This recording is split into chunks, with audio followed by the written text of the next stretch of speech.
Alright, we're going to take a look at mid-segments, and it's exactly how it sounds. So go ahead and make a tab, mid-segment, so in the middle.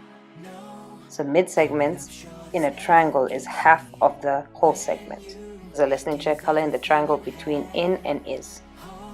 The best way to show you is through an example. So let's say you had a triangle, and then we took half of that segment. It would cut the triangle in half on the sides, on both sides actually.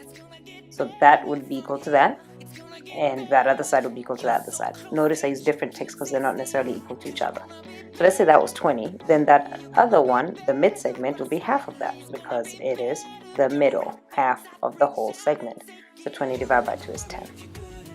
Same thing, what if I gave you the mid segment and asked you to find the whole segment? So let's say that I said the mid segment is 5. What's the whole segment? Well, the whole segment is twice the mid segment. And as a matter of fact, that's how we're going to think of it. So twice the mid segment, 2 times 5.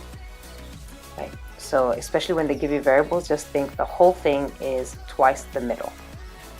So if we had TU is equal to V plus 22 and QS is equal to V minus 12, what is the value of QS?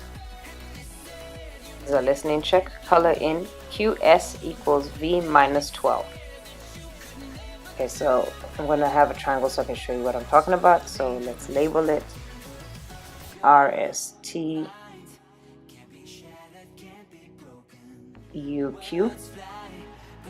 Alright, so the first thing you're going to do is set up the equation, which, as I said before, is twice the middle is the whole. Twice the middle is the whole. 2 middles is the whole thing, right? Does that make sense? 2 halves is the whole. So twice the middle is the whole. Right, so all you have to do is put in your equation. So I'm going to label QS as V minus 12 and TU is V plus 22.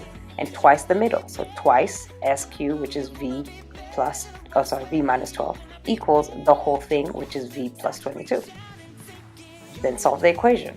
So what do I do first? I draw my river. I get in the house. 2V minus 24. Don't forget to say hey to everybody. Draw my boxes and circles. Let's take my circles to the other side. It's going to be plus 24 and then minus V. So it's going to give me V equals 46. Now, always in geometry, check, did you answer the question or did you need to plug it in? Because they're so good at tricking you. This is a listening check. Put a circle around the number 3. Alright, so in this case, the question was, what is the value of QS? Well, I didn't find QS, I found V. So now I gotta find QS. So QS was V minus 12. So that means wherever I see V, I put 46 minus 12. And that's gonna give me 32. So QS is 32. That's all there is to it to mid-segment. Twice the middle is the whole. Let's practice.